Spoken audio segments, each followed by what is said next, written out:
नमस्कार मित्रांनो, new India career फोरममध्ये आपलं सर्वांचं स्वागत आहे। आज आपण एक महत्त्वाचा चॅप्टर पाहणार आहोत इकॉनॉमिक्स मधला, तो म्हणजे सार्वजनिक वित्त। लक्षात घ्या, ज्याला पब्लिक फायनान्स असं म्हटलं जातं। आता याच्यामध्ये बघा, फिस्कल पॉलिसी आणि पब्लिक फायनान्स याच्यामध्ये दोन गोष्टी ज्या आहेत, सार्वजनिक वित्त, त्यामध्ये अर्थसंकल्प असेल, त्याचा इतिहास, स्वरूप, घटक, त्या सगळ्या गोष्टी आपण एक एक करून पाहणार आहोत। आता हा सार्वजनिक वित्त घटक जो आहे तो महत्त्वाचा आहे। जवळपास जर आपण पाहिलं तर एसटीआयच्या मुख्य परीक्षेमध्ये यावर साधारणतः 15 एक प्रश्न जे आहेत ते सार्वजनिक वित्त आणि टॅक्स सिस्टीम आणि एक्सेट्रा ह्या सगळ्या घटकांवर मिळून ते प्रश्न विचारत असतात। आणि पूर्व परीक्षेमध्ये सुद्धा एखादा प्रश्न जो आहे तो यावर नक्कीच हमखास विचारला जातो। आता याच्यामध्ये पाहत असताना सुरुवातीला एक एक करून आपण जाऊया। आता सार्वजनिक वित्त म्हणजे काय, सार्वजनिक वित्त, भारताची स्थिती काय आहे, वेगवेगळ्या तुटीच्या संकल्पना असतील, कर कसा गोळा केला जातो, करांचे वेगवेगळे प्रकार असतील, पुढे तो एक वेगळा सेशन असेल। परंतु सुरुवातीला सार्वजनिक वित्तामध्ये त्याचं जे संपूर्ण डायग्रामॅटिक जे काही हे आहे, चित्र आहे, ते तुमच्या समोर येणं फार गरजेचं आहे, राईट। तर एक एक करून पाहत असताना सुरुवातीला सार्वजनिक वित्त हे काय आहे ते समजून घेणं फार गरजेचं आहे। डॉक्टर बॉल्टन काय म्हणतात तर अर्थशास्त्र आणि राज्यशास्त्र या दोहोंच्या सीमारेषावर असणारा एक विषय म्हणजे सार्वजनिक आय व्यय होय, राईट। सार्वजनिक आय व्यय म्हणजे काय, आय म्हणजे येणे, व्यय म्हणजे खर्च होणे, राईट। तर हे जे इनकमिंग आउटगोइंग आहे हे कुठेतरी पॉलिटी आणि इकॉनॉमिक्स, लक्षात घ्या, त्याला अर्थशास्त्र म्हणा, राईट। राज्यशास्त्र आणि अर्थशास्त्र यांच्या दोन च्या सीमेवर जो एक विषय असतो तो म्हणजे सार्वजनिक जो वित्त आहे किंवा सार्वजनिक आय व्यय आहे, राईट। सार्वजनिक सत्तांचे उत्पन्न आणि खर्च या दोहोंमध्ये मेळ घालण्याशी त्याचा संबंध असतो असं बाल्टन म्हणतात। फिंडले शिराज काय म्हणतात तर सार्वजनिक सत्तांचा उत्पन्न मिळवण्याच्या आणि खर्च करण्याच्या पद्धतीशी संबंधित असणारे शास्त्र म्हणजे कोणते तर सार्वजनिक आय व्यय होय, सार्वजनिक खर्च आणि सार्वजनिक इन्कम, राईट। त्यानंतर मग मसग्रेव हे काय म्हणतात तर सरकारच्या उत्पन्न आणि खर्च पद्धतीभोवती समस्यांची जी गुंतागुंत झालेली असते त्या सर्वसाधारणपणे सार्वजनिक आय व्यय असे म्हणतात। आता याच्यामध्ये सार्वजनिक वित्त, लक्षात घ्या, आणि सार्वजनिक वित्त व्यवहार असेल आणि खाजगी वित्त व्यवहार असेल यामधला एक फरक जो आहे तो स्टेट बोर्ड मध्ये दिलेला आहे। तर मी तुम्हाला एक थोडंसं बेसिक याच्यामध्ये तुम्हाला लक्षात येईल की तुम्ही स्वतःचा सुद्धा खाजगी वित्त व्यवहार करता। तर यामध्ये बघा उद्दिष्ट काय असते तर समाजाला महत्तम लाभ मिळवून देणे। लक्षात घ्या, सार्वजनिक वित्त व्यवहार हे खाजगी वित्त व्यवहार यामधील फरक काय आहे, समाजाला महत्तम लाभ मिळवून देणे याचा एक सिद्धांत सुद्धा आहे, तो पुढे आपण कुठल्या ना कुठल्या क्वेश्चन्सच्या माध्यमातून पाहणार आहोत। हे महत्तम लाभ सिद्धांत जो आहे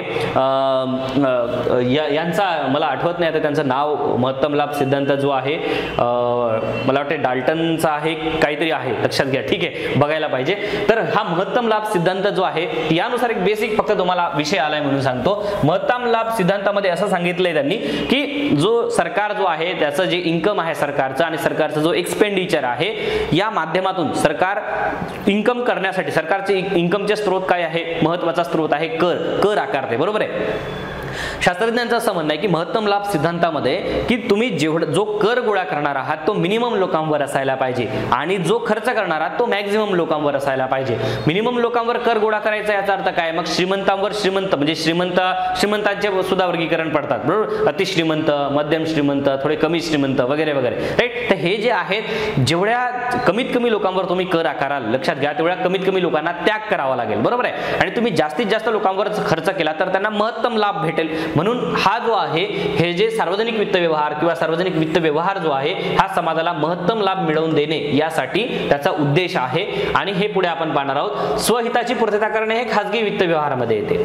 खर्चाचे निर्धारण, शासन सर्वप्रथम आपल्या खर्चाची पातळी आणि खर्चाचे भिन्न भिन्न मार्ग निश्चित करते, म्हणजे तुम्हाला टॅक्स मधून किती रेव्हेन्यू येणार आहे, नॉन टॅक्स मधून किती येणार आहे, तुम्ही कर्ज किती घेणार आहात, बरोबर आहे, कर्ज परतफेड करणार आहात की नाही वगैरे। तर अशा पद्धतीने खर्चाचं निर्धारण करणं। त्यानंतर पतस्थितीमध्ये शासनाची बाजारपेठेतील पत मोठ्या प्रमाणावर असते, मात्र खाजगीच्या बाबतीत जर आपण व्यक्तीची पत ही मर्यादित असते।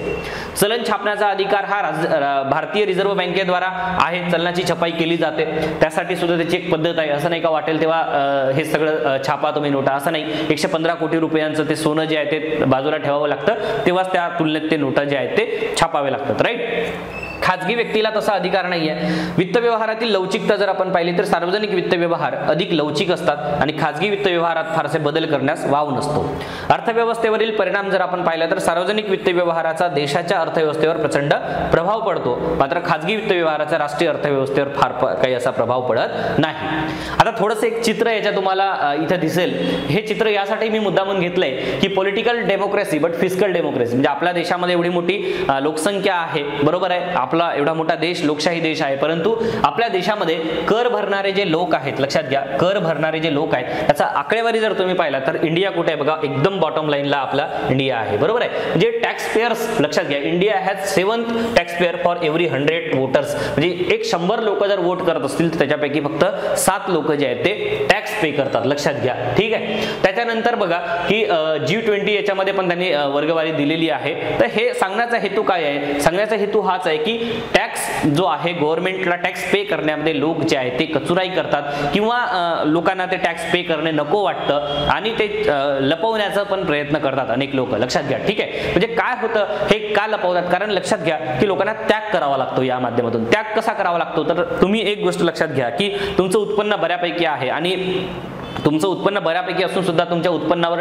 सरकार टॅक्स लावते. एवढं उत्पन्न असेल तर तुम्हाला एवढा 10% टॅक्स भरावा लागेल, बरोबर आहे. म्हणजे इन्कम टॅक्सची जर आपण गोष्ट केली तर, बरोबर आहे. याचा अर्थ काय? तुम्ही सरकारला पैसा देताय आणि तुम्हाला सुविधा ज्या आहेत त्या सुविधा जरी मिळत असल्या तरी त्याचा महत्तम लाभ तुमच्यापेक्षा इतर गरिबांवर तो खर्च केला जातो. वेगवेगळ्या सोशल सेक्टर स्कीम्स आहेत वगैरे वगैरे. त्यामुळे तुम्हाला तो टॅक्स नको वाटते आणि म्हणून तुम्ही तो टॅक्स जो आहे तो लपवण्याचा प्रयत्न करता, राईट. म्हणजे तुमच्या इन्कमचा जो भाग आहे त्यापेक्षा कुठेतरी दुसरी वस्तू घेऊन ठेव, कुठेतरी फिरायला जा वगैरे वगैरे. म्हणून ते असे जे आहेत लोक म्हणून टॅक्स जे आहे ते पे कमी करतात, परंतु टॅक्स पे करणे हे फार गरजेचं आहे, ते अवॉइड करणं हे चुकीचं आहे. सार्वजनिक वित्त व्यवहारामध्ये आपण सार्वजनिक खर्च, सार्वजनिक उत्पन्न, सार्वजनिक कर्ज, राज्य वित्तीय धोरण आणि वित्तीय प्रशासन अशी वर्गवारी केली जाते.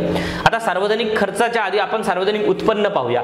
सार्वजनिक उत्पन्न, गव्हर्नमेंटला उत्पन्न कशा माध्यमातून मिळते? नंबर 1 आहे कर, सेकंड आहे करेत्तर उत्पन्न, राईट. मग कर मध्ये प्रत्यक्ष कर आणि अप्रत्यक्ष कर अशी त्याची वर्गवारी केली जाते, बरोबर आहे. मग प्रत्यक्ष कर कोणते?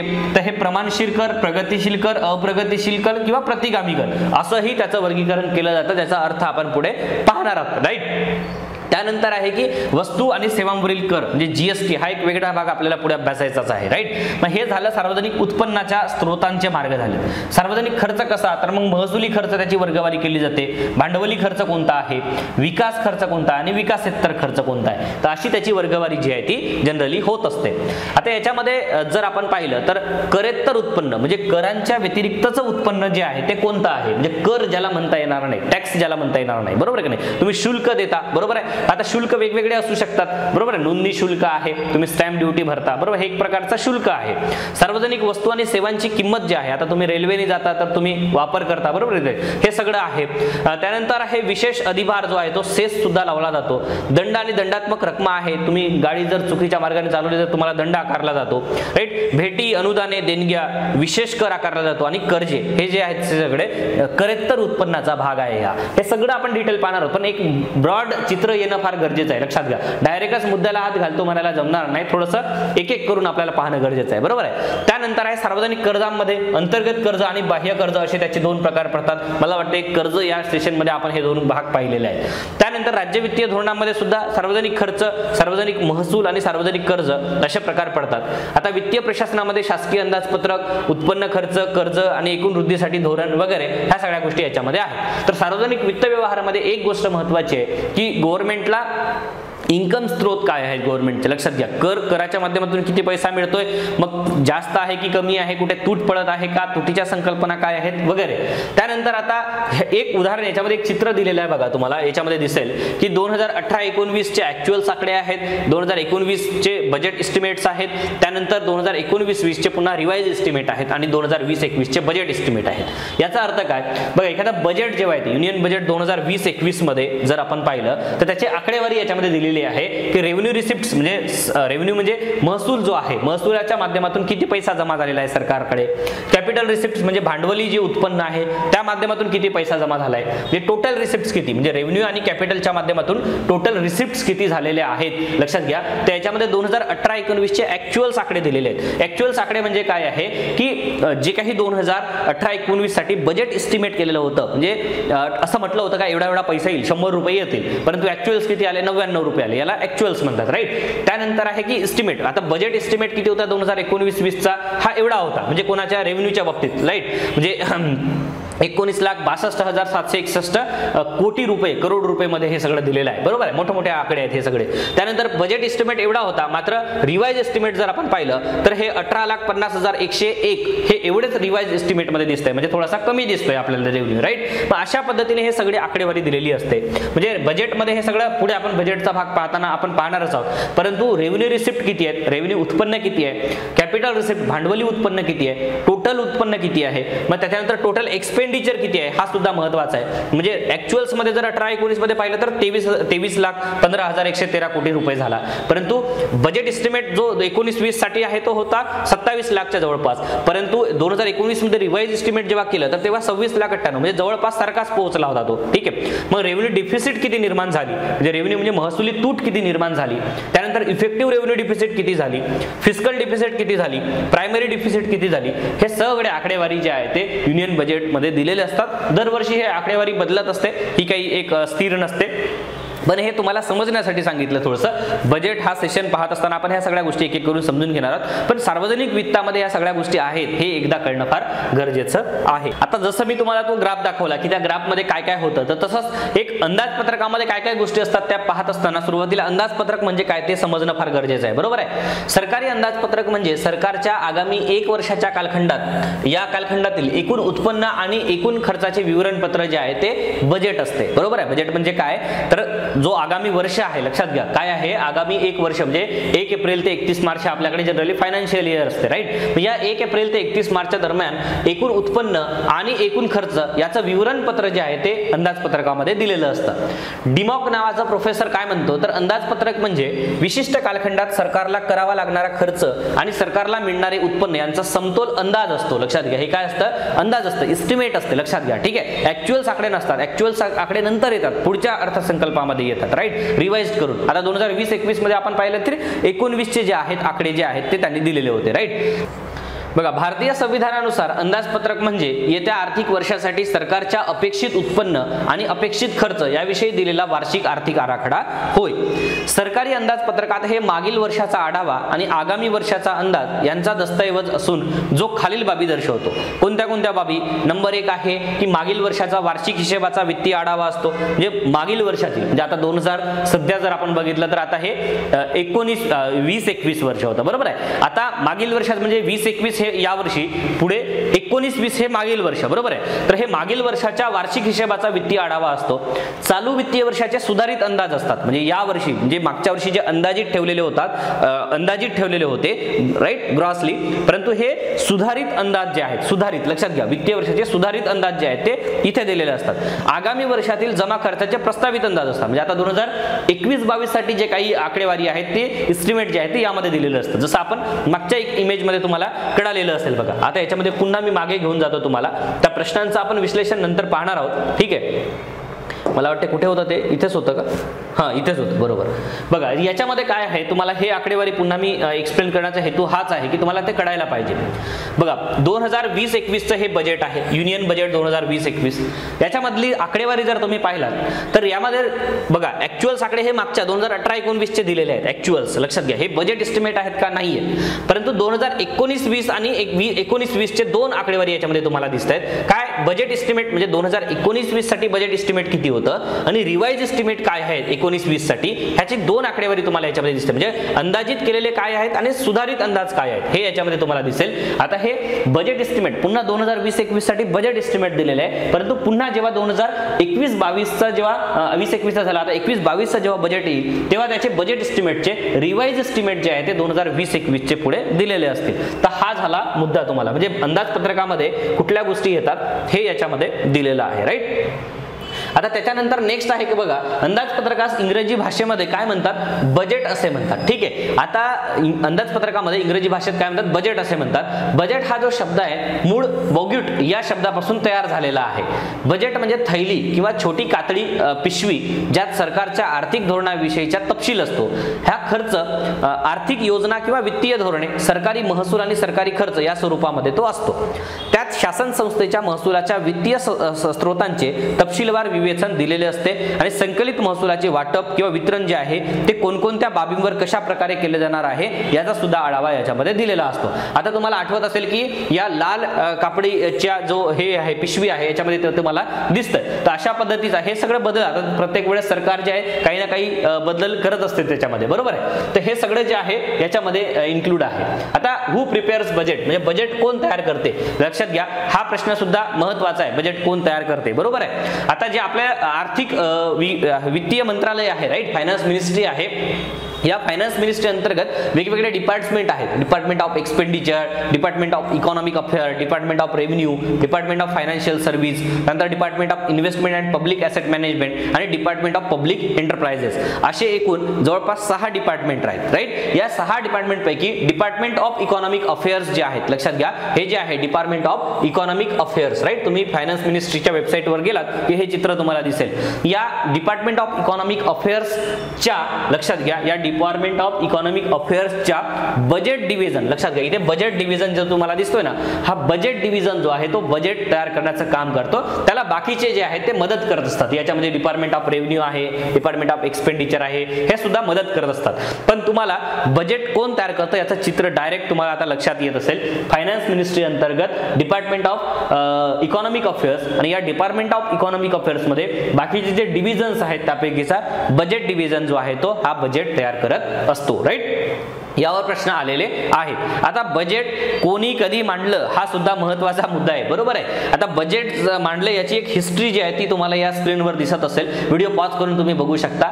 R.K. षण्मुखन शेट्टी यांनी, आता शेट्टी आहे पाहिजे वाटते, हा शेट्टी, तर हे जे आहे ते यांनी सुरुवातीचं बजेट मांडलं. त्यानंतर जॉन मथाई आणि त्यानंतर C.D. देशमुख यांनी बजेट मांडलेलं आहे, ठीक आहे. त्यानंतर आता जवाहरलाल नेहरू, मग अशी सगळी लिस्ट आहे, राईट. मग जसवंत सिंग आहेत, त्यानंतर यशवंत सिन्हा, वाय सिन्हा हे सुद्धा याच्यामध्ये दिलेलं आहे, बरोबर आहे. मग असे सगळे जे आहेत याच्यामध्ये बजेट्स मांडण्याचं एक हिस्ट्री याच्यामध्ये दिलेली आहे. क्वेश्चनच्या माध्यमातून अजून काही फॅक्च्युअल डेटा आपल्याला पुढे पाहता येतील, परंतु ही एक हिस्ट्री आहे, ठीक आहे. त्यानंतर आहे महसुली अंदाजपत्रक. आता बजेटचं पाहत असताना जसं आपण पाहिलं रेव्हेन्यू, कॅपिटल हे जे डिपार्टमेंट्स पाहिले, बजेटमध्ये पाहत असताना आपण सरकारला जो कर येतो, करमध्ये कराचे सुद्धा वेगवेगळे प्रकार आणि त्याच्यानंतर नॉन कर म्हणजे नॉन टॅक्स रेव्हेन्यू हे सुद्धा आपण पाहिलं. थोडक्यात बघा मी तुम्हाला एक गोष्ट याच्यामध्ये एक्सप्लेन करतो. बघा सरकारचं जे उत्पन्न आहे, काय आहे उत्पन्न आहे, हे रेव्हेन्यू उत्पन्न आणि कॅपिटल उत्पन्न असे 2 डब्बे असतात असं गृहीत धरून चला, ठीक आहे. एकदम सोप्या भाषेत सांगण्याचा हेतू, बघा तुम्हाला जे उत्पन्न मिळते तुमचं सुद्धा काही ना काही उत्पन्न असणार आहे. तुम्ही कुठे नोकरी करत असाल तर नोकरीचं उत्पन्न पगार असेल, कुठला बिझनेस असेल, तुमची वाईफ कुठे काम करत असेल त्याचं असेल वगैरे वगैरे. तर हे सगळं जे आहे उत्पन्नाचे तुमचे स्त्रोत आहेत. एक रेव्हेन्यू स्त्रोत आहे, एक कॅपिटल स्त्रोत आहे. या रेव्हेन्यू मध्ये सुद्धा टॅक्स आहे, नॉन टॅक्स आहे. तर ही सगळी वर्गवारी जी आहे ती अशा पद्धतीने केली जाते, राईट. त्यानंतर या रेव्हेन्यू मधून आता तुम्ही इथून या डब्यातून खर्च करायचा आहे म्हणल्यावर रेव्हेन्यू एक्सपेंडिचर सुद्धा असणार आहे, मग तो एक वेगळा खर्च असणार आहे याच्यामधून. बाकी कॅपिटल मधून कॅपिटलचे स्त्रोत वेगळे असणार आहे, त्याचं एक्सपेंडिचर वेगळे असणार आहे. तर हे सगळं याची वर्गवारी आता आपल्याला पाहायची आहे, बरोबर. बघा महसुली अंदाजपत्रक, ज्याला अंदाजपत्रकाची वर्गवारी जर आपण केली तर अंदाजपत्रक बजेटचे 2 प्रकार पाडता येतात. महसुली अंदाजपत्रकात सरकारच्या महसुली प्राप्तीचे विवरण असते. सरकारच्या अपेक्षित उत्पन्नाचे आणि नियोजित खर्चाचे स्पष्टीकरण महसुली अंदाजपत्रकात असते. महसुली अंदाजपत्रकाचे 2 भाग पडतात, एक महसुली प्राप्ती, दुसरा महसुली खर्च. त्यानंतर भांडवली अंदाजपत्रक असते. यामध्ये सुद्धा भांडवली प्राप्ती आणि भांडवली खर्च असे 2 वर्गवारी याच्यामध्ये करता येऊ शकते. अंदाजपत्रकीय प्राप्ती, ज्याला बजेटरी रिसिप्ट्स असं म्हणतात. काय म्हणतात? बजेटरी रिसिप्ट्स असं म्हणतात, ठीक आहे. वित्तीय वर्षात विविध स्त्रोतांपासून सरकारला मिळणारे संभाव्य महसुली उत्पन्न म्हणजे अंदाजपत्रकीय प्राप्ती होत. हे सगळे कन्सेप्ट लक्षात ठेवा तुम्ही वाचत असताना. अंदाजपत्रकीय प्राप्तीचे पुढील 2 गटात वर्गीकरण केले जाते. एक महसुली प्राप्ती म्हणजे रेव्हेन्यू रिसिप्ट, एक कॅपिटल रिसिप्ट. रेव्हेन्यू रिसिप्ट मध्ये महसुली प्राप्ती म्हणजे अशी द्रव्य प्राप्ती ज्यामुळे सरकारला देणी निर्माण होत नाहीत किंवा सरकारच्या जिंदगीत घट होत नाही. आता देणी निर्माण होत नाही याचा अर्थ काय? बघा तुम्ही एखाद्या देशाकडून कर्ज घेतलंय, याचा अर्थ ते कर्ज आणि व्याज, मुद्दल आणि व्याज तुम्हाला द्यायचं आहे, ते देणी निर्माण झाली. पण बघा जे टॅक्स आहे, टॅक्स हे काय आहे? टॅक्स हे सक्तीचं देणं आहे. काय आहे? सक्तीचं देणं आहे. ते ऐच्छिक आहे का? नाहीये, सक्तीचं देणं आहे. लोकांना टॅक्स भरावाच लागतो. मग लोकांना टॅक्स भरावा लागतो तर सरकारला तो टॅक्स परत द्यावा लागतो का? नाही. सरकार त्याच्या माध्यमातून वेगवेगळे कामं करत असली तरी सुद्धा ते जे आहे ते सरकारची देणी निर्माण होत नाहीत, तो जो आहे तो महसूल गोळा केला जातो. कर्ज ही देणी निर्माण करणारी असतात. मग कर्ज हे महसूल याच्यामध्ये येतात का? नाही, ते कॅपिटल याच्यामध्ये येतात, लक्षात घ्या. ठीक आहे, त्यामुळे महसुली प्राप्ती नियमित आणि आवर्ती स्वरूपाची असते. सरकारला खालील 2 स्रोतांपासून महसुली प्राप्त होते. एक आहे कर उत्पन्न, दुसरा आहे करेत्तर उत्पन्न, म्हणजे करांव्यतिरिक्तचं उत्पन्न. राईट. आता याच्यामध्ये बघा, थोडं युनियन बजेट 2021-22चं चित्र मी याच्यात टाकले, हे समजून घेण्यासाठी आहे, लक्षात घ्या. ठीक आहे, वेगवेगळे बजेट जेव्हा येईल, बजेटची आकडेवारी वेगवेगळी असते. सेंट्रल रेव्हेन्यू अँड एक्सपेंडिचर आपण जर पाहिलं तर तुम्ही जेव्हा बजेट येतं तेव्हा बजेटमध्ये रुपया आला कसा आणि रुपया गेला कसा असं चित्र असते, बरोबर आहे. तर हे इनकमिंग रुपया याचा अर्थ एक अंदाज आहे, लक्षात घ्या. ठीक आहे, म्हणजे ₹1 रुपया जर सरकारला येत असेल तर 1 रुपयापैकी 36 पैसे कशामधून येतात? तर बॉरोविंग अँड अदर लायबिलिटीज, म्हणजे जे सरकार कर्ज घेते किंवा अदर लायबिलिटीज आहेत, सरकारची जी दायित्व आहे या माध्यमातून येते. राईट. कॉर्पोरेशन टॅक्सच्या माध्यमातून 13 पैसे, इन्कम टॅक्सच्या माध्यमातून 14 पैसे, कस्टम्स ड्युटी 3 पैसे, युनियन एक्साइज ड्युटी 8 पैसे, जीएसटी 15 पैसे, नॉन टॅक्स रेव्हेन्यू 6 पैसे आणि नॉन डेट कॅपिटल रिसिप्ट जे आहेत. राईट. नॉन डेट म्हणजे काय? ते कर्ज नाही, कर्जा व्यतिरिक्त जे जे काही कॅपिटल रिसिप्ट आहेत ते नॉन डेट कॅपिटल रिसिप्ट मध्ये जर आपण पाहिलं एखादा डिसइन्व्हेस्टमेंट आहे हे सुद्धा त्याच्यामध्ये येतं. तर हे जे सगळं आहे ते नॉन डेट कॅपिटल रिसिप्ट मध्ये आहेत 5 पैसे. तर हा इनकमिंग मनी झाला, लक्षात घ्या. पण हा रुपीज गोज टू याचा अर्थ आउटगोइंग मनी जो आहे तो कसा असतो सरकारचा. ठीक आहे, आता सरकार बघा, सेंट्रली स्पॉन्सर्ड स्कीम म्हणजे केंद्राच्या ज्या केंद्र पुरस्कृत योजना आहेत, शासकीय योजना, त्याच्यावर सरकारचा 9 पैसा खर्च होतोय. सेंट्रल सेक्टर स्कीम, लक्षात घ्या, हे म्हणजे केंद्राच्या ज्या स्कीम्स असतात त्या 13 पैसे त्याच्यावर खर्च होतोय.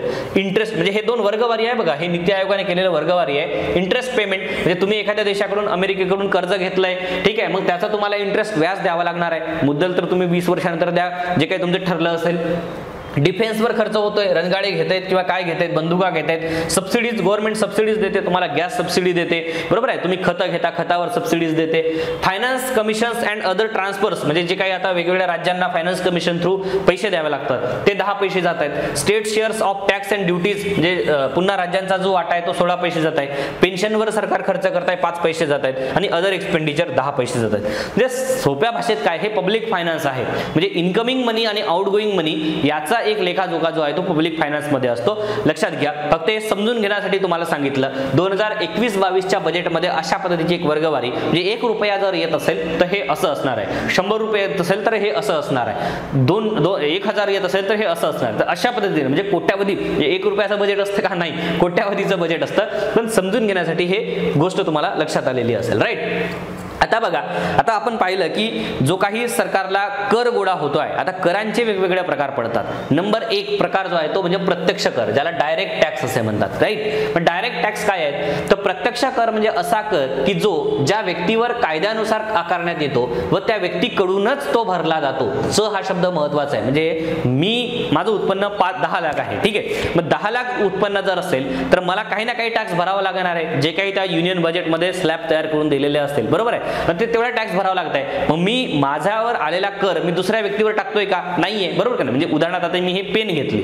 हा पेन घेत असताना त्याच्यावर काही ना काही जीएसटी लागली असेल, बरोबर आहे. मी कपडे घेतले, बरोबर आहे, मग कपडे घेतले त्याच्यावर जीएसटी लागले. मग जीएसटी कोण भरताय? जीएसटी नागरिक भरताय, ग्राहक घेताय, म्हणजे कस्टमर जो आहे तो भरताय, म्हणजे तो देत आहे, लक्षात घ्या. परंतु जीएसटीचं जे भरणं आहे तो कोण करताय? तो दुकानदार करताय. तुम्ही स्वतः जाऊन जीएसटी भरताय का? नाही. म्हणजे याचा अर्थ काय? दुकानदाराने जीएसटी आपल्यावर टाकलंय. म्हणजे हे काय झालं? एक प्रकारचं अप्रत्यक्ष कर झालं. काय झालं? अप्रत्यक्ष कर झालं. आणि प्रत्यक्ष कर म्हणजे काय? माझं उत्पन्न आहे 10 लाख रुपये, त्याच्यावर मी समथिंग % टॅक्स भरतोय. म्हणजे कोण भरतोय? दुसरा व्यक्ती भरतोय का? नाही, मी जाऊन स्वतः भरतोय. हे झालं प्रत्यक्ष कर, लक्षात घ्या. ठीक आहे. प्रत्यक्ष कर म्हणजे असा कर की जो ज्या व्यक्तीवर कायद्यानुसार आकारण्यात येतो व त्या व्यक्तीकडूनच भरला जातो. जसं उत्पन्न कर आहे, वैयक्तिक प्राप्ती कर आहे, निगम कर आहे, संपत्ती कर आहे, व्याजावरील कर आहे इत्यादी. कर शिकत असताना हे पाहणार आहोत, परंतु आपल्याला हे याचे प्रकार जे हे प्रत्यक्ष कर आहेत एवढं तरी लक्षात ठेवणं गरजेचं आहे. संपत्ती आणि भांडवलावरील कर जसे स्थावर मालमत्ता कर हे काय आहे? हे सुद्धा प्रत्यक्ष कर आहेत. आता अप्रत्यक्ष कर याच्यामध्ये जर आपण पाहिलं तर वस्तू आणि सेवांच्या किमतीमध्ये जो कर सामावलेला असतो त्यास अप्रत्यक्ष कर असे म्हणतात. जसे विक्री कर आहे, बरोबर आहे, त्यानंतर मूल्यवर्धित कर आहे, उत्पादन शुल्क आहे, सीमा शुल्क आहे, हे सगळे जे आहेत हे अप्रत्यक्ष करांचे प्रकार आहेत. ठीक आहे. त्यानंतर आता करांच्या व्यतिरिक्त उत्पन्न, करेत्तर उत्पन्न ज्याला म्हणतात, राईट. आता करेत्तर उत्पन्नामध्ये काय येतं, गुंतवणुकीवरील व्याज आणि लाभांश. म्हणजे उदाहरणार्थ आता गुंतवणुकीवरील लाभ आणि व्याज आणि लाभांश म्हणजे काय, डिव्हिडंड जे तुम्हाला मिळते, इंटरेस्ट मिळते, बरोबर आहे का. तुम्ही कुठली तरी गुंतवणूक केली, तुम्ही एखाद्या राज्य सरकारला कर्ज दिलं वेस्ट बेंगॉलला, तो तुम्हाला व्याज देतोय, हे सगळे काय आहेत, हे करेत्तर उत्पन्न आहे, म्हणजे करांच्या व्यतिरिक्त उत्पन्न आहे. राज्य सरकारे, केंद्रशासित प्रशासने, खाजगी संस्था यांना दिलेल्या कर्जावरील व्याज हा सरकारचा करेत्तर उत्पन्नाचा महत्त्वाचा स्रोत आहे. शासनाने विविध कंपन्यांमध्ये जी गुंतवणूक केलेली असते त्यावर शासनाला लाभांश मिळतो. लाभांश म्हणजे काय, डिव्हिडंड मिळतो, बरोबर आहे की नाही. तर हे सगळं जे आहे ते करेत्तर उत्पन्नाचा भाग आहे. त्यानंतर शुल्क आणि परवाना शुल्क हा सुद्धा करेत्तर उत्पन्नाचा भाग आहे. पण आता त्याच्यामध्ये बघा की शासनाकडून ज्या विविध प्रकारच्या आवर्ती स्वरूपाच्या सेवा पुरवल्या जातात त्याचा खर्च भरून काढण्यासाठी शासनाकडून जो आकार घेतला जातो त्याला शुल्क असे म्हणतात. हे शुल्क बंधनकारक असते. मग त्यामध्ये नोंदणी शुल्क आहे, स्टॅम्प ड्युटी आहे, न्यायालयीन शुल्क आहे, हे सगळे काय आहेत, हे शुल्क आहेत. आणि ह्या शुल्काच्या माध्यमातून येणारा जो पैसा आहे तो नॉन टॅक्स रेव्हेन्यू मध्ये जातो. तुम्हाला हे वर्गवारी प्रश्नाच्या स्वरूपात विचारली जाते. विद्यार्थी शिक्षणाची किंमत न देता शिक्षण शुल्क भरतात, फीज भरतात, कारण शिक्षणाची किंमत फार मोठी असते. याचप्रमाणे हॉटेल नोंदणी शुल्क असेल, वाहन चालवण्याचे लायसन्स असेल शुल्क, उद्योग चालू करण्यासाठीचा जो परवाना असेल तर त्यासाठी तुम्ही शुल्क भरता, किराणा दुकान चालवण्याचा परवाना घ्यायचा असेल तर तुम्ही शुल्क भरता, दारूचे दुकान चालवण्याचं असेल त्याचा परवाना काढायचा असेल तर तुम्ही शुल्क भरता, कापड दुकानाचा परवाना, क्लासेस चालवण्याचा परवाना, हे सगळं जे आहे तुम्ही शॉप ॲक्ट जरी काढला तरी तुम्हाला लायसन्स जे आहेत म्हणजे हे जे आहे ते तुम्हाला कर भरावाच लागतो. तर अशा पद्धतीने कर म्हणण्यापेक्षा जो शुल्क भरावा लागतो, सॉरी तर हे शुल्क भरणे म्हणजेच काय तर सरकारला या माध्यमातून करेत्तर उत्पन्न मिळत आहे. इत्यादी अनेक बाबींसाठी परवाना किंवा लायसेन्स आवश्यक असतात. त्यासाठी जो मोबदला आकारला जातो त्याला परवाना शुल्क असे म्हणतात. अर्थात कर आणि शुल्क यामध्ये फरक आहे. शुल्क हे ऐच्छिक असते तर कर हे सक्तीचे असते. मी तुम्हाला हा शब्द पहिल्यांदाच सांगितला होता. शुल्क हे काय असते, शुल्क हे सक्तीचे देणे असते, कर हे सक्तीचे देणे असते, शुल्क हे काय असते, ऐच्छिक असते, बरोबर. त्यानंतर नेक्स्ट आहे बघा की देणगी आणि अनुदाने, बरोबर आहे. तर देणगी आणि अनुदानेमध्ये बघा की आंतरराष्ट्रीय संस्था असतील, विदेशी सरकार यांच्याकडून शासनाला देणग्या आणि अनुदाने मिळतात. तसेच समाजातील नागरिक आणि कंपन्या त्यानंतर नैसर्गिक आपत्तीच्या काळामध्ये शासनाला ऐच्छिकपणे पैशाच्या रूपातील देणग्या देतात. उदाहरणार्थ भूकंप झाला असेल, पूर आला असेल, दुष्काळ पडला, युद्ध झाले, या काळामध्ये सुद्धा देणग्या आणि अनुदाने भेटतात. ते नॉन टॅक्स रेव्हेन्यूचा एक भाग आहे.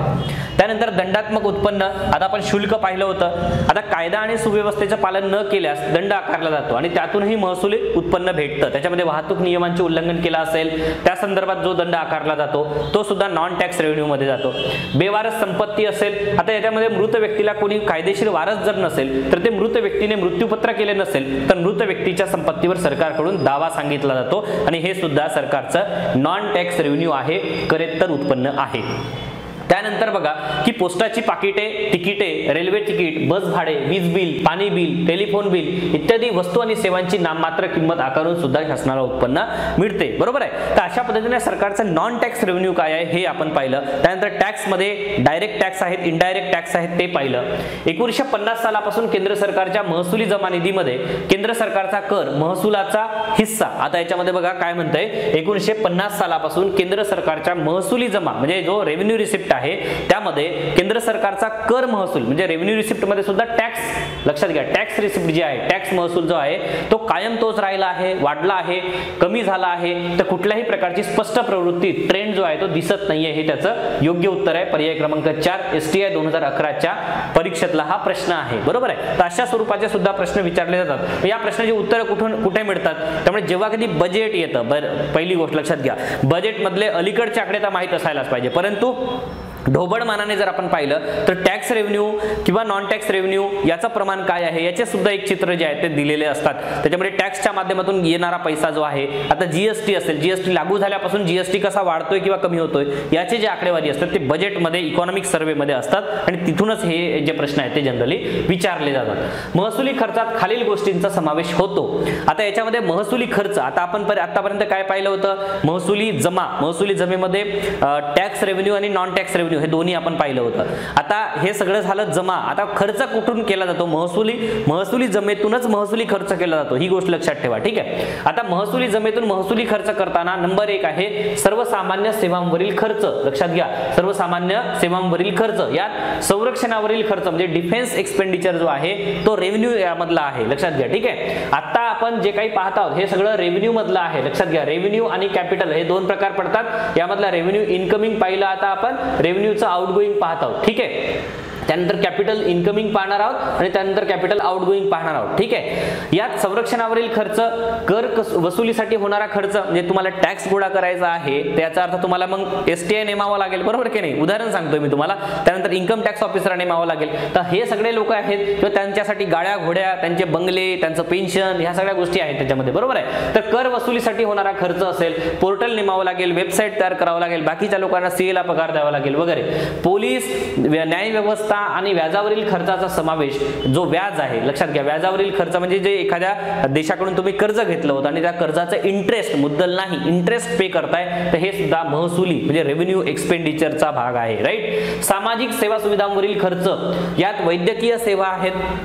राईट. वैद्यकीय सेवा म्हणजे मेडिकल इमर्जन्सीच्या काळात तुम्हाला दिल्या जातात. सार्वजनिक आरोग्य यावरील खर्च असेल, शिक्षण आहे, श्रम आणि रोजगार असेल, मनरेगाचा खर्च असेल, या सगळ्या गोष्टींचा जो खर्च आहे तो सामाजिक सेवा सुविधांवरील खर्च म्हणून रेव्हेन्यू एक्सपेंडिचर म्हणूनच गणला जातो. ठीक आहे. त्यानंतर आहे, हे थोडंसं लक्षात ठेवायचं आहे, रिव्हिजन जेवढी जास्तीत जास्त कराल तुम्ही, शॉर्ट फॉर्म त्याचे क्रिएट कराल, तेवढं तुम्हाला लक्षात राहील.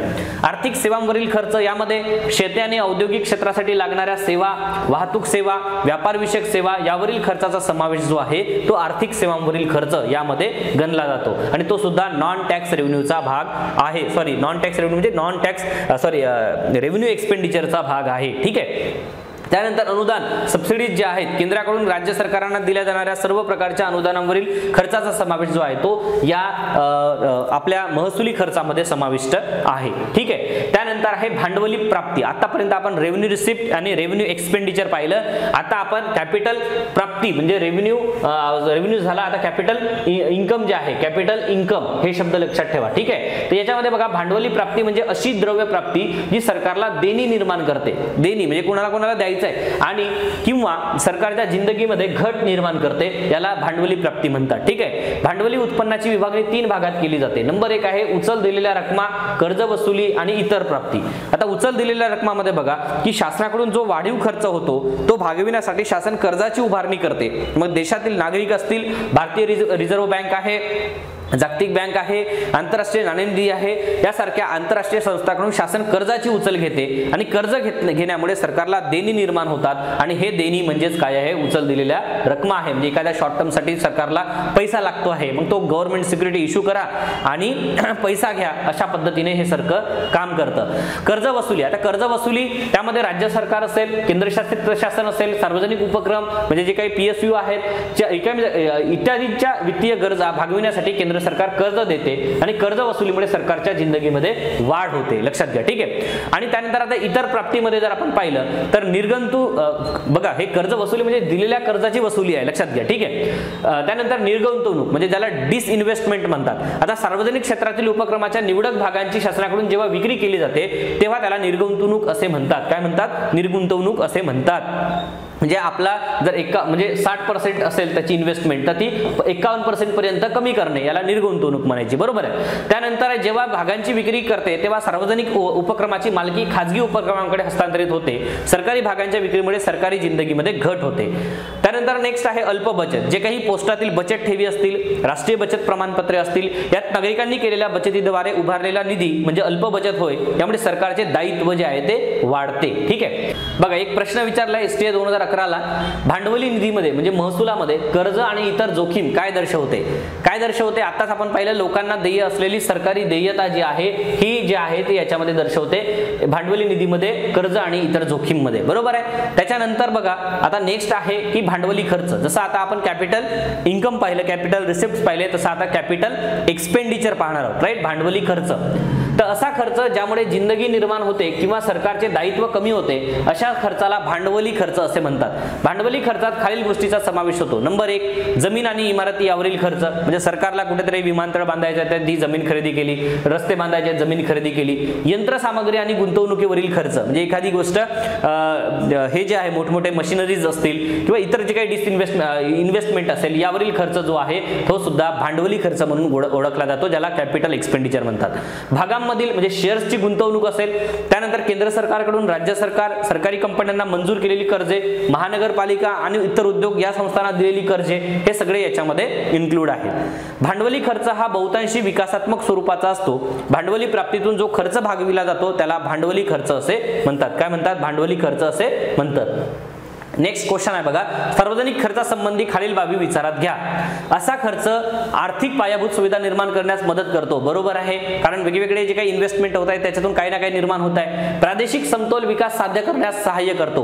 प्रादेशिक समतोल विकास म्हणजे जे काही हे आहे, म्हणजे एखाद्या क्षेत्राचा विकास झाला आणि एखाद्या क्षेत्राचा विकास नाही झालाय त्याला आपण प्रादेशिक असमतोल म्हणतो। तर हे प्रादेशिक समतोल साधण्यासाठी, विकास साध्य करण्यासाठी सहाय्य करते। अगदी बरोबर आहे।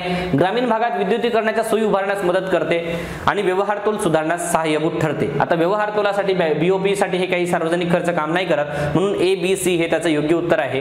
ए बी सी कुठे आहे? पर्याय क्रमांक 3 मध्ये आहे। हा STI 2012 ला विचारला गेलेला प्रश्न आहे। ठीक आहे, तर जे काही क्वेश्चन्स आहेत त्याचं स्वरूप सुद्धा तुम्हाला कळतंय। त्यानंतर आहे बघा, मागील काही वर्षात देशातील एकूण सकल उत्पादनाच्या तुलनेत भांडवली खर्चाचा जो टक्का आहे सतत घसरला आहे, सातत्याने वाढला आहे, अचल राहिलेला आहे किंवा कुठलाही स्पष्ट आलेख नाहीये, ट्रेंड नाहीये, तर सतत घसरलेला आहे हे या माध्यमातून दिसून येते। STI 2011 ला विचारलेला प्रश्न आहे। त्यानंतर आहे खालील विधाने लक्षात घ्या। केंद्र सरकारच्या महसुली खर्चाचे स्थूल देशांतर्गत उत्पादनाशी असणारे प्रमाण 2015-16 मध्ये 11.4% होते। आता हा प्रश्न मी मुद्दामून यासाठी घेतलाय की तुम्ही हे थेरी कळालेली आहे। बघा, थेरी तुम्हाला आता करंटचे आकडे पाठ करायचे तर हे नंतरच आहे। बजेट आणि इकॉनॉमिक सर्वे जेव्हा येईल तर बजेट इकॉनॉमिक सर्वेचा जो काही सारांश आहे, आपल्याला डायरेक्ट बजेट घेऊन बसायची गरज नाहीये। बजेट इकॉनॉमिक सर्वेचा सारांश जरी वाचला तरी तुम्हाला ते पुरे आहे, परंतु हे STI मुख्य परीक्षेचे प्रश्न मी तुम्हाला घेतले जेणेकरून तुम्हाला त्याची एक आयडिया यावी। राईट, केंद्र सरकारच्या महसुली खर्चाचे स्थूल देशांतर्गत उत्पादनाशी असलेले प्रमाण जे आहे ते 15-16 मध्ये 11.4% होते। केंद्र सरकारच्या व्याज देयकाचे स्थूल देशांतर्गत असणारी उत्पादनाशी असणारे प्रमाण जे आहे ते 8.3% होते, म्हणजे भरपूरच दाखवलेले आहे। ठीक आहे, त्यानंतर केंद्र सरकारच्या भांडवली खर्चाचे स्थूल देशांतर्गत उत्पादनाशी असणारे प्रमाण 15-16 मध्ये 1.7% होते। आता याच्यामध्ये भांडवली खर्चाचं जीडीपीशी असलेलं प्रमाण आणि रेव्हेन्यू खर्च जो महसुली खर्च आहे त्याचा जीडीपीशी असलेलं प्रमाण, याची आकडेवारी टक्केवारी विचारलेली आहे। बरोबर आहे, कोणते विधाने बरोबर आहेत? तर अ आणि क हे विधान जे आहे ते बरोबर आहे। पर्याय क्रमांक 3 हे बरोबर आहे, ब चुकीचा आहे। STI 2019 म्हणजे अलीकडचा प्रश्न आहे हा। ठीक आहे, तर ही आकडेवारी तुम्हाला याच्या माध्यमातून कशाच्या इकॉनॉमिक सर्वे आहे किंवा बजेट आहे या माध्यमातून तुम्हाला पाहायला मिळते। आपण या भागामध्ये काय समजून घेतलं ही गोष्ट लक्षात घ्या आधी। ठीक आहे, एक एक करून आपल्याला सगळ्या गोष्टीला हात घालायचा आहे, एकाच वेळी सगळ्या गोष्टी खाल्ल्या जाणार नाहीत। बरोबर आहे, त्याच्यामुळे आपल्याला काय करायचं आहे, आधी सुरुवातीला सार्वजनिक वित्त त्याचा अर्थ काय आहे हे समजून घ्यायचं होतं। सार्वजनिक वित्तामध्ये आपण गव्हर्नमेंटचं जो बजेट आहे, बजेटमध्ये काय काय गोष्टी असतात, बजेटमध्ये जो वित्तीय वर्ष समोर आहे 2022, 23, 21, 22 जे काही असेल, ठीक आहे, तर त्या वित्तीय वर्षाचे बजेट एस्टिमेट असतात, अंदाजित आकडे असतात। राईट, मागील वर्षाचे सुधारित आकडे असतात, लक्षात घ्या, ही गोष्ट लक्षात घ्या। ठीक आहे, मग आता याच्यामध्ये हे जे आहे मग गव्हर्नमेंटला रेव्हेन्यू कशाच्या माध्यमातून प्राप्त होतोय? टॅक्सच्या माध्यमातून, नॉन टॅक्सच्या माध्यमातून। मग गव्हर्नमेंटला कॅपिटल माध्यमातून, कॅपिटल रिसिप्टच्या माध्यमातून कुठला पैसा येतोय? त्यानंतर गव्हर्नमेंट कॅपिटल एक्सपेंडिचर कुठे करते आणि गव्हर्नमेंट कॅपिटल एक्सपेंडिचरच्या माध्यमातून काय निर्माण होतंय का?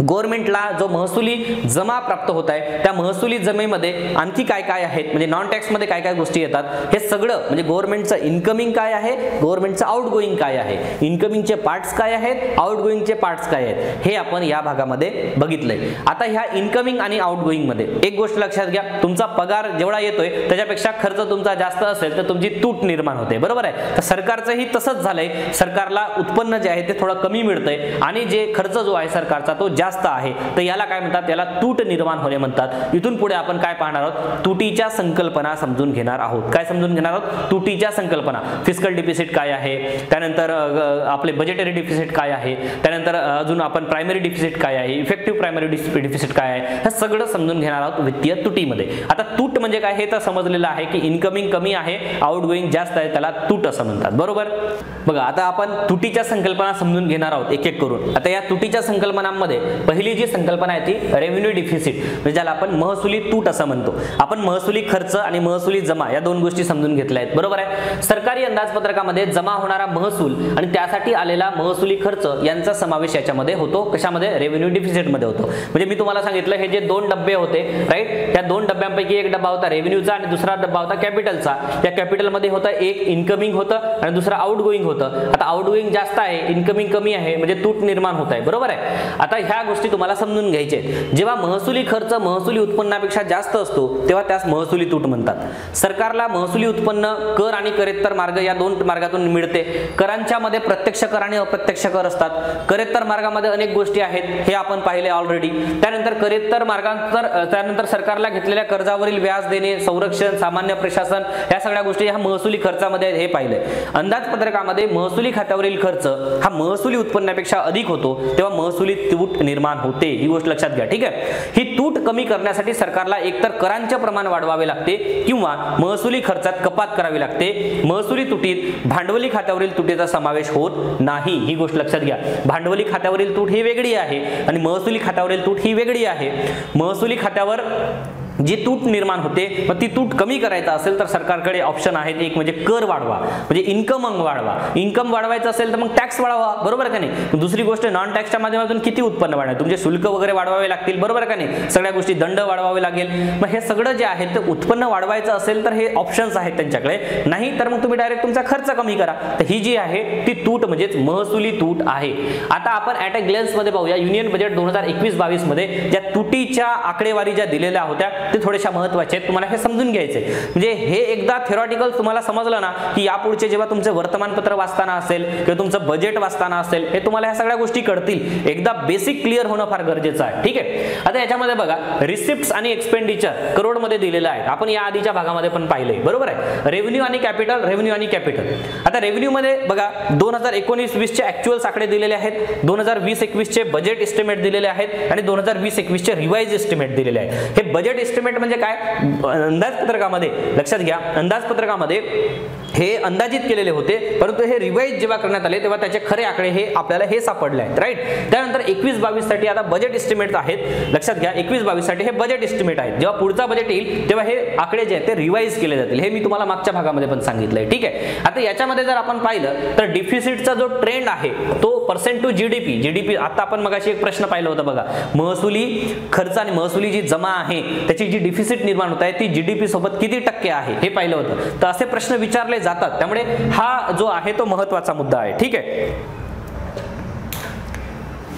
बघा आता याच्यामध्ये आहे ना फिस्कल डिफिसिट हा एक ट्रेंड याच्यामध्ये तुम्हाला दिसत. आता थोडं समजून घ्या, एक शब्द आता आधी लक्षात घ्या, नंतर आपण या शब्दांचे अर्थ समजून घेणार आहोत, ठीक आहे. आता फिस्कल डिफिसिट ज्याला राजकोषीय तूट म्हणतात. काय म्हणतात? राजकोषीय तूट म्हणतात, ठीक आहे. आता ही राजकोषीय तूट जी आहे याचा जर ट्रेंड पाहिला आपण 4.6% हे कुठे 2019-20 चे ऍक्च्युअल आकड्यामध्ये दिसतात. आता हे तुम्हाला येत्या पुढच्या एक्झाम साठी महत्त्वाचं आहे का? तर नक्कीच महत्त्वाचं आहे, कारण हे फिस्कल डिफिसिट फक्त एकाच वर्षाचे नाही, अलीकडच्या 2-4 वर्षाच्या ट्रेंड बद्दल पण विचारलं जातं, ठीक आहे. त्यानंतर आता पुढे फिस्कल डिफिसिट समजून घेणार पण आकडेवारी समजून घ्या आधी, ठीक आहे. त्यानंतर 2020-21 च्या बजेट एस्टिमेट मध्ये जे आहे त्याची डिफिसिट जो आहे ती कमी दाखवलेली होती, परंतु 2020-21 च्या लक्षात घ्या 2020-21 च्या रिवाइज जेव्हा करण्यात आले तेव्हा ती वाढलेली दिसून आली, बरोबर आहे. त्यानंतर आता 2021-22 च्या बजेट एस्टिमेट मध्ये याची जर आकडेवारी आपण पाहिली तर किती ठेवलेली आहे? बजेट एस्टिमेट म्हणजे अंदाजित आकडे किती ठेवलेले आहेत तर 6.8 हे काय ठेवलेली आहे? फिस्कल डिफिसिट ठेवलेली आहे, ठीक आहे. त्यानंतर रेव्हेन्यू डिफिसिट आता हे कोरोनाच्या काळामध्ये वाढलेलं असणार आहे, लक्षात घ्या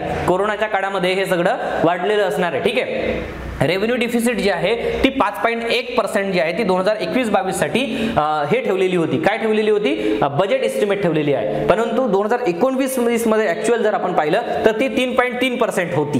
म्हणजे आता याचा अर्थ काय? ती वाढलेली आहे, म्हणजे डिफिसिट वाढलेली आहे, तूट वाढलेली आहे.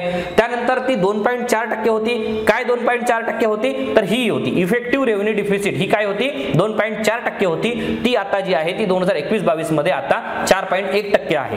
त्यानंतर प्रायमरी डिफिसिट ही 1.6% होती, ती आता 3.1% आहे. तर अशा पद्धतीने हे जे आहे ते वाढलंय की कमी झाले याचा एक ट्रेंड जो आहे तो दिसतो आणि हे बजेटमध्ये दरवर्षी याची आकडेवारी जी आहे ती प्रकाशित केली जाते. ठीक आहे. आता त्याच्यानंतर आपण आता याच्यामध्ये बघा तुम्हाला अजून ह्या सगळ्या गोष्टीमध्ये अजून थोडंसं क्लिअर होईल. आकडेवारी ती जवळपास सारखीच आहे, फक्त याच्यामध्ये 2020-21 आणि 20-21 चे रिवाइज एस्टिमेट जे आहेत ते सुद्धा दिलेले आहेत. आता तुम्हाला व्हिडिओ पॉज करून याचं हे पाहता येईल, तुम्हाला काही गोष्टी नोट करता येतील. ठीक आहे. आता रेव्हेन्यू डिफिसिट 2019-20, 2021, 2021 चे रिवाइज एस्टिमेट आणि 21-22 चे बजेट एस्टिमेट हे सगळे याच्यामध्ये दिलेले आहे. आता थोडंसं आपण तुटीच्या इतर संकल्पनांकडे जाऊया. ठीक आहे. आता याच्यामध्ये बघा बजेटरी डिफिसिट म्हणजे अंदाजपत्रकीय तूट. अंदाजपत्रकीय तूट ही महसुली तुटीपेक्षा व्यापक संकल्पना आहे. ठीक आहे. अंदाजपत्रकीय तूट बघा रेव्हेन्यू डिफिसिट जी आहे, महसुली तूट जी आहे, हा एक अंदाजपत्रकीय तुटीमधला भाग आहे. बरोबर आहे की नाही. म्हणजे बजेट असते संपूर्ण, एक पूर्ण पुस्तक आहे. बरोबर आहे. एक पूर्ण पेटी आहे असं गृहीत धरूया. या पेटीमध्ये 2 डब्बे ठेवलेले आहेत. हा एक डब्बा आहे, हा एक डब्बा आहे. या रेव्हेन्यू मध्ये इनकमिंग आउटगोईंग आहे आणि याच्यामध्ये तूट निर्माण झाली आहे. आता आपण सध्या काय विचार करतो, ह्या बजेटरी डिफिसिटचा विचार करतो. म्हणजे ही संपूर्ण पेटी म्हणजे काय आहे, बजेटरी डिफिसिटचा भाग आहे. लक्षात घ्या. म्हणजे काय, संपूर्ण पेटी हा बजेट आहे आणि या बजेटमध्ये जो रेव्हेन्यू कॅपिटल ह्या दोघांचा विचार करता ही जी तूट निर्माण होत आहे याला अंदाजपत्रकीय तूट किंवा बजेटरी डिफिसिट म्हणतात. अंदाजपत्रकीय तूट ही महसुली तुटीपेक्षा व्यापक संकल्पना आहे. यामध्ये सरकारचे एकूण उत्पन्न म्हणजे रेव्हेन्यू इन्कम आणि कॅपिटल इन्कम या दोघांचा विचार याच्यामध्ये केला जातो आणि एकूण खर्च म्हणजे याच्यामध्ये रेव्हेन्यू एक्सपेंडिचर आणि कॅपिटल एक्सपेंडिचर या दोघांचा विचार केला जातो. ठीक आहे. यातील तूट विचारात घेतली जाते. या प्रकारच्या तुटीत महसुली खात्यावरील आणि भांडवली खात्यावरील तूट समाविष्ट होते. दोन्ही गोष्टी समाविष्ट आहेत. अशी व्यापक तूट भरून काढण्यासाठी सरकारला आपल्या मध्यवर्ती बँकेकडील ठेवीमध्ये कपात करावी लागते. म्हणजे सरकारच्या ज्या ठेवी आहेत त्या काढून घ्याव्या लागतात आणि ही तूट जी आहे ती कमी करावी लागते. ठीक आहे. त्यानंतर आहे किंवा भारताचा विचार केला तर 91 दिवसाची ट्रेझरी बिले जारी करून आरबीआयच्या माध्यमातून पैसा उभा करावा लागतो. अशा प्रकारे अंदाजपत्रकीय तूट भरून काढण्याच्या प्रक्रियेला तुटीचा अर्थभरणा म्हणतात. परंतु आता हे सगळं बंद केलंय, परंतु त्यामुळे अर्थव्यवस्थेत चलनवाढ होते आणि भाववाढ होण्याचा धोका असतो आणि म्हणूनच सरकारने हे सगळं बंद केलंय. बरोबर आहे. तर हे जे आहेत आपण आतापर्यंत काय पाहिलं, 2 महत्त्वाच्या संकल्पना पाहिल्या. एक महसुली तूट म्हणजे काय, दुसरी अंदाजपत्रकीय तूट म्हणजे काय. ठीक आहे. आता याच्यामध्ये प्रश्न विचारलाय बघा, गेल्या काही वर्षापासून अंदाजपत्रकीय तूट नसते, कारण काय आहे. अंदाजपत्रकीय तूट नसते याचं कारण काय आहे. ठीक आहे. काय आहे, भांडवली महसूल हा महसुली तुटीपेक्षा नेमका असतो. भांडवली महसूल हा महसुली तुटीपेक्षा नेमका असतो. म्हणजे कॅपिटल रिसिप्ट जे आहेत हा महसुली तुटीपेक्षा म्हणजे महसुली तूट म्हणजे आपली रेव्हेन्यू डिफिसिट या एवढा असतो, म्हणजे तो समान आहे असं त्याचा अर्थ होत आहे. महसुली खात्यात आधिक्य असते. बघा महसुली खात्यामध्ये आधिक्य आहे का, नाहीये. सरकार राजकोषीय शिस्त पाळते असं काही नाहीये. वरीलपैकी कुठलेही नाही हे त्याचं योग्य उत्तर आहे. मग याचं उत्तर काय, वरीलपैकी कुठलेही नाही. कारण काय आहे, अंदाजपत्रकीय तूट जी आहे ते 0 दाखवली जाते. सरकार कारण काय होत आहे की कर्ज उभारत आहे, ही गोष्ट लक्षात घ्या. ठीक आहे. त्याच्यामुळे ही कर्ज उभारल्यामुळे हे सगळं तूट जे आहे ती भरून काढण्याचं काम सरकार करत आहे. त्यानंतर नेक्स्ट गोष्ट आहे आता राजकोषीय तूट. फिस्कल डिफिसिट काय आहे, तर 1985 मध्ये नेमलेल्या चक्रवर्ती समितीच्या विचारानुसार अंदाजपत्रकीय तूट हे खऱ्या अर्थाने तूट मोजण्याचे साधन असले तरी राजकोषीय तूट ही अंदाजपत्रकीय तुटीपेक्षा व्यापक संकल्पना असून त्यामध्ये सरकारची बाजारातील कर्जे याचाही समावेश होतो. म्हणजे आता बघा, मग तुमची अंदाजपत्रकीय तूट 0 आहे याचा अर्थ काय, तुम्ही सगळं चांगलंच दाखवत आहे. बरोबर आहे की नाही. परंतु असा नाहीये, तुम्ही कर्ज घेतलंय ना, मग ते कर्ज हे काय तुमचं एक दायित्वच आहे, तुमची देयता आहे. बरोबर की नाही. तुम्ही कोणाला देणं लागतंय म्हणजे हे काय एक तूटच आहे. म्हणून मग फिस्कल डिफिसिट मध्ये काय केलं जातं, जे फिस्कल डिफिसिट म्हणजे काय, अर्थसंकल्पीय तूट म्हणजे बजेटरी डिफिसिट जे आहे हे इज इक्वल टू कर्ज. बजेटरी डिफिसिट जे आहे हे म्हणजेच काय, कर्ज आहे. म्हणजे तुमचे कर्ज लक्षात घ्या. म्हणजे काय तर याच्यामध्ये राजकोषीय तूट ही महसुली खाते आणि भांडवली खाते यांच्यावरील सरकारच्या जमा खर्चाशिवाय कर्ज परतफेड होणे आणि अनुदान मिळणे यासारख्या भांडवली उत्पन्नाचाही समावेश करते. ही तूट समीकरणाच्या स्वरूपात जर आपण पाहिलं तर fiscal deficit is equal to revenue receipt, R म्हणजे काय रेव्हेन्यू रिसिप्ट, आणि सीआर म्हणजे काय कॅपिटल रिसिप्ट, मायनस काय टोटल एक्सपेंडिचर म्हणजे एकूण खर्च किती आहे. बरोबर आहे. म्हणजे याचा अर्थ काय, तुमचे फिस्कल डिफिसिट मध्ये काय होत आहे, दोन्ही गोष्टीचे जे काही आहेत तुमचे रिसिप्ट किती आहेत मायनस टोटल एक्सपेंडिचर किती आहे आणि तुम्ही कर्ज किती घेतले जाते. म्हणजे अर्थसंकल्पीय तूट इज इक्वल टू काय आहे, म्हणजे अर्थसंकल्पीय तूट अधिक कर्ज. लक्षात घ्या, अधिक काय आहे, कर्ज. ठीक आहे. हे काय आहे, तुमची फिस्कल डिफिसिट आहे. अजून तुम्हाला क्वेश्चन्सच्या माध्यमातून समजेल बघा. भारत सरकारच्या केंद्रीय अंदाजपत्रकातील तत्वानुसार राजकोषीय तूट काय दर्शवते? म्हणजे सरकारची सर्व स्त्रोतांतून केलेली एकूण कर्जाची गरज बरोबर, सरकारी जमा आणि सरकारी खर्च यातील तफावत बजेटरी जे काही डिफिसिट आहे, बजेटरी डिफिसिट राईट, हे दर्शवते आणि कर्जाची एकूण व्याप्ती किती आहे हे दर्शवते. म्हणजे वरीलपैकी सर्व हे त्याचं योग्य उत्तर आहे. तुम्हाला थोडक्यात कळालेलं असेल की बजेटरी डिफिसिट जे आहे, तुमचं कर्ज किती आहे हे दर्शवण्याचं काम बजेटरी डिफिसिट करते. बरोबर आहे. नेक्स्ट आहे राजकोषीय तूट इज इक्वल टू. आता तुम्हाला हे क्वेश्चन्सच्या माध्यमातून समजेल पुन्हा चांगला. राजकोषीय तूट इज इक्वल टू रिकामी जागा प्लस सरकारने बाजारातून उभारलेले कर्ज होय. म्हणजे भांडवली प्राप्ती, महसुली खर्च, एकूण खर्च, अंदाजपत्रकीय तूट. तर एकूण खर्च येईल. म्हणजे एकूण खर्च तुमचा किती झाला? बरोबर आहे. टोटल एक्सपेंडिचर अधिक तुम्ही बाजारातून कर्ज किती घेतलंय म्हणजेच काय राजकोषीय तूट आहे. हा आहे मला वाटते 2019 मध्येच विचारलेला प्रश्न आहे हा. ठीक आहे. तर हा झाला राजकोषीय तुटीचा भाग. ठीक आहे. आता प्राथमिक तूट काय आहे ते आपण समजून घेऊया. तुम्हाला आतापर्यंत रेव्हेन्यू डिफिसिट, बजेटरी डिफिसिट आणि फिस्कल डिफिसिट या तीन संकल्पना समजून घेतल्यात. आता राजकोषीय प्राथमिक तूट म्हणजे प्रायमरी डिफिसिट काय आहे? आता राजकोषीय तुटीत सरकारने पूर्वी उचललेल्या कर्जावरील व्याजाचाही समावेश होतो. 1992-93 पासून याचा वापर करण्यास सुरुवात झालेली आहे. सध्याची योग्य तूट दाखवण्यासाठी प्राथमिक तुटीची संकल्पना वापरली जाते. राजकोषीय तुटीतून मागील कर्जावरील व्याजाची रक्कम वजा केल्यास त्यास प्राथमिक तूट असे म्हणतात. म्हणजे तुम्ही जे व्याज देत आहे हे सुद्धा फिस्कल डिफिसिट मध्ये येत आहे, पण ते जर व्याज काढून टाकलंय, व्याजाची रक्कम जर वजा केली, ठीक आहे, राजकोषीय तुटीतून म्हणजे कशातून? फिस्कल डिफिसिटतून, तर याच्यामध्ये व्याजाची रक्कम वजा केल्यानंतर तुम्हाला प्रायमरी डिफिसिट जी आहे ती काय आहे ती मिळते. आता याच्यामध्येच आपण बघितलं होतं बघा, प्रायमरी डिफिसिट जे आहे ते 1.6% होती 2019-20 ला आणि 21-22 म्हणजे बजेटरी एस्टिमेट जे आहे ते 3.1% एवढं ठेवण्यात आलेलं आहे. आता त्याच्यामध्ये हे पुन्हा त्याच्यामध्ये तेच आहेत. ठीक आहे.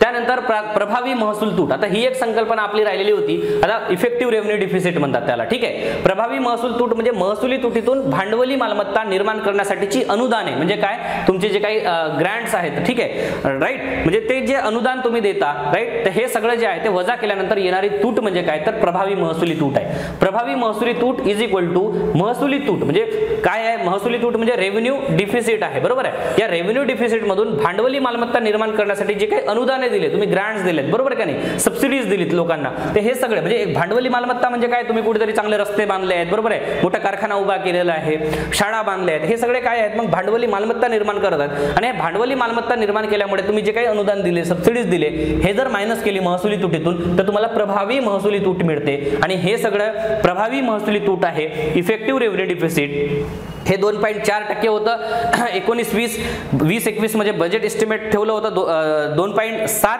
राईट, सॉरी 1.8 ठेवलं होतं म्हणजे कमी ठेवलं होतं. पण 2021 म्हणजे रिवाइज जेव्हा झालं तेव्हा ते वाढलेलं आहे म्हणजे 6.3 आहे. आणि त्याच्यानंतर 21-22 साठी पुन्हा ते कमी ठेवले 4.1. आता आपल्याला 22-23च्या बजेटमध्ये कळेल की याचं खरं आकडा काय आहे. बरोबर आहे. तर हे झालं आतापर्यंतच्या तुटीच्या संकल्पना.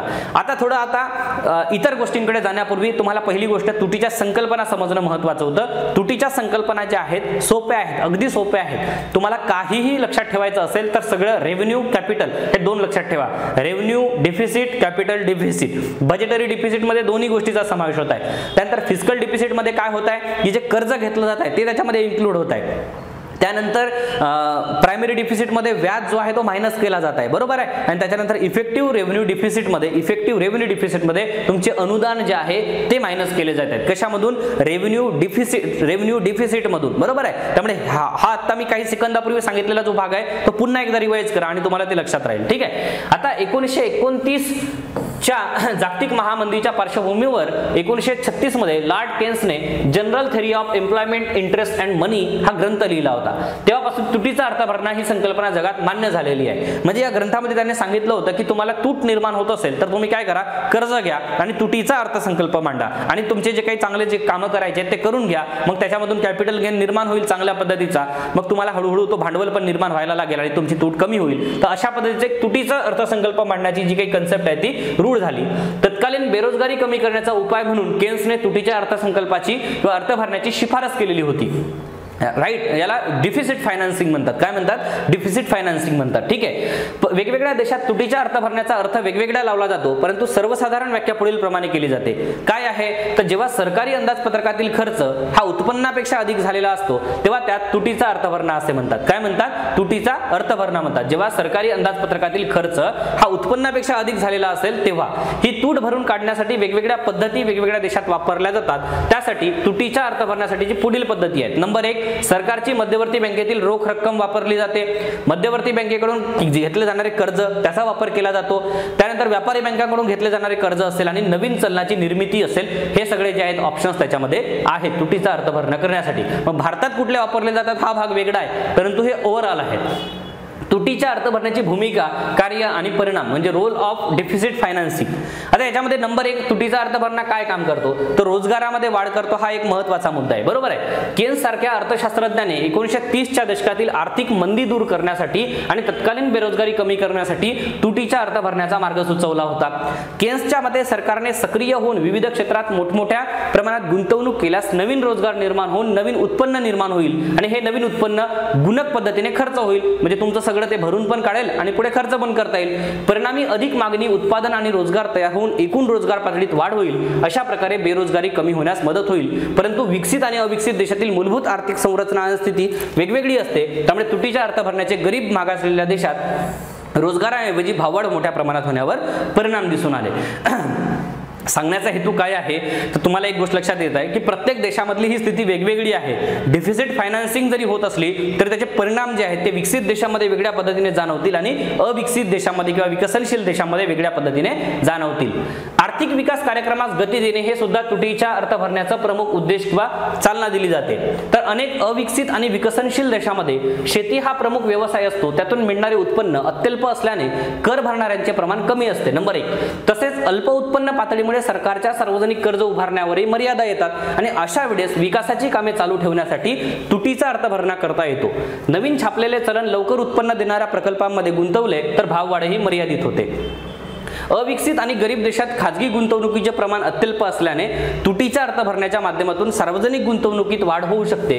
वीज, पाटबंधारे, रस्ते, कालवे, वाहतूक, दळणवळणाच्या सुविधा, शिक्षण, सार्वजनिक आरोग्य इत्यादी सारख्या अनेक क्षेत्रामध्ये सरकारी गुंतवणूक झाल्यास अर्थव्यवस्थेची उत्पादकता वाढते आणि आर्थिक विकासाच्या प्रक्रियेला चालना मिळते. पैशाच्या पुरवठ्यात यामधून वाढ होते. तुटीच्या अर्थभरणा केल्याने सरकार एकतर मध्यवर्ती बँकेकडून कर्ज घेते किंवा नवीन चलन निर्मिती करते आणि हे अर्थव्यवस्थेतील विकास कामासाठी वापरते. परिणामतः देशातील लोकांची उत्पन्न पातळी वाढते आणि उत्पन्न पातळी वाढली याचा अर्थ काय की लोकांकडे पैसा आला आणि बँकेला राखीव निधीत वाढ करावी लागते. परिणामी मुद्रा गुणक तत्वानुसार राखीव निधीच्या काही पटीने पैशाच्या अर्थव्यवस्थेतील पुरवठा वाढतो, कारण लोकांच्या हाती पैसा आला म्हणजे भाववाढ आपसुकच होणार आहे. हे पण भाववाढ हे सोप्या भाषेत तुम्हाला हे कळलेलंच असेल की तुटीच्या अर्थभरणामुळे काही कामं केली जातात, लोकांच्या हातात पैसा येतो, पैसा आले की भाववाढ वाढते. सक्तीच्या बचतीत वाढ होते. सरकार जेव्हा तुटीच्या अर्थभरणाचा अवलंब करते तेव्हा एक प्रकारे लोकांना सक्तीची बचत करण्यास प्रवृत्त केले जाते. तुटीच्या अर्थभरणात सरकार विकास कार्यासाठी देशातील वास्तव साधने स्वतः खरेदी करत असते. परिणामतः अशा साधनांचे समाजाकडून सरकारकडे हस्तांतरण होते, त्यामुळे समाजातील त्यांची उपलब्धता कमी होते. दुसऱ्या बाजूने विचार केला तर तुटीच्या अर्थभरणामुळे अनेक नवीन प्रकल्प सुरू होतात आणि देशातील रोजगार, उत्पादन आणि उत्पन्न पातळीत वाढ होते. ग्राहकोपयोगी वस्तूंची मागणी वाढते. अशा परिस्थितीत भाववाढ मोठ्या प्रमाणात होते आणि वस्तूंच्या किमती लोकांच्या आवाक्याबाहेर जातात. परिणामतः लोक वस्तू खरेदी करण्याऐवजी बचत करणे पसंत करतात. या सक्तीची बचत असे म्हणतात. ठीक आहे, म्हणजे हे सुद्धा तुम्हाला की जेव्हा डिफिसिट फायनान्सिंग केली जाते तेव्हा परिणाम काय जाणवतात हे आपल्याला पाहणं गरजेचं आहे. हे मुख्य परीक्षेच्या दृष्टिकोनातून महत्त्वाचं आहे. ठीक आहे. उत्पन्न वितरणातील वाढ. तुटीच्या अर्थभरणामुळे भाववाढ होते. अशा भाववाढीच्या अवस्थेत उद्योजक, व्यापारी आणि व्यावसायिकांची भरभराट होते. उत्पादक वर्ग मोठ्या प्रमाणावर उत्पादन वाढवतो कारण त्याला अधिक नफा प्राप्त होतो, परंतु त्याचवेळी सामान्य व्यक्ती, कष्टकरी आणि कामगार यांच्यासाठी भाववाढ ही त्रासदायक ठरते, कारण भाववाढीमुळे त्यांच्या वास्तव उत्पन्नात खऱ्या अर्थाने घट होत असते. म्हणून जर तुटीचा अर्थभरणा व्यापक प्रमाणात असेल तर श्रीमंत आणि गरीब यांच्यातील दरी अधिक विस्तारित जाते, कारण या अवस्थेत क्रयशक्तीचे हस्तांतरण गरिबांकडून श्रीमंतांकडे होत असते. त्यानंतर आहे देशावरील कर्जाचा किंवा व्याजाच्या पातळीत वाढ होणे. आता तुटीचा अर्थ भरण्यासाठी सरकारला अनेक मार्गांनी निधी उभारावा लागतो. जर तुटीचा अर्थ भरणा अनुत्पादक कामासाठी, म्हणजे जे काही उत्पादक नाहीये, म्हणजे कुठेतरी रस्ता बांधलाय आणि तो 2 वर्षात वाहून जातोय, म्हणजे काय अनुत्पादक आहे, तेव्हा तर देशातील कर्जाचा बोजा आणि त्यावरील व्याजाचा बोजा मोठ्या प्रमाणात वाढण्याची शक्यता असते. अशा प्रकारे तुटीचा अर्थ भरण्याचे अनेक चांगले वाईट परिणाम अर्थव्यवस्थेवर आपल्याला दिसून येतात.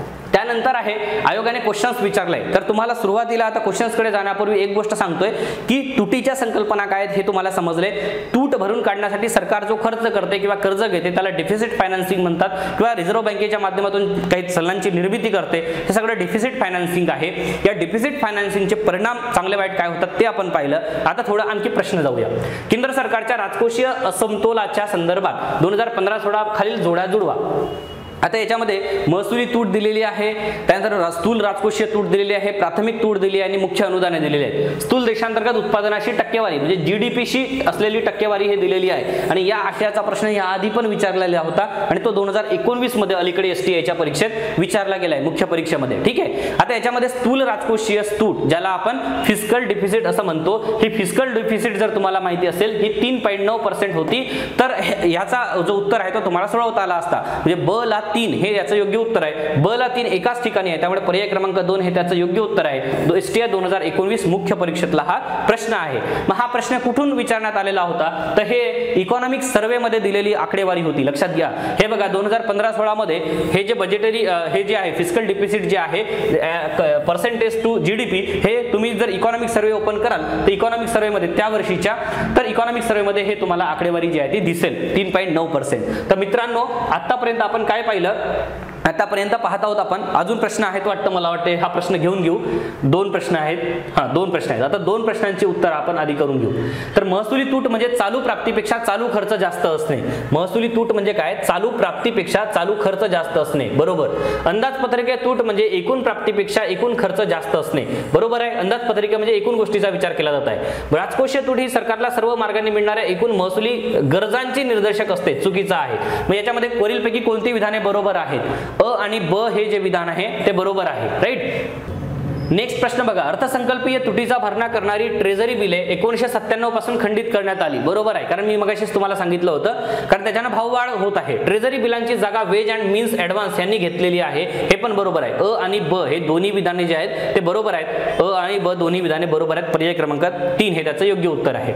तर आतापर्यंत आपण काय पाहिलं, तुटीचा अर्थभरणा सरकार कशा पद्धतीने करते, त्याचे परिणाम काय जाणवतात आणि आयोगाने विचारलेले बहुतांश प्रश्न आपण याच्यामध्ये पाहिलेत. राईट. तर आयोग कशा पद्धतीने प्रश्न विचारतो याचा जर तुम्हाला आढावा म्हणजे तुम्हाला जर जाणीव झालेली असेल तर तुमचा अभ्यास करताना तो कल जो आहे तो त्या पद्धतीने होतो. ठीक आहे. तर आपण व्यवस्थितरित्या हा घटक समजून घेतला. भेटूया आपण नेक्स्ट सेशन मध्ये. थँक्यू.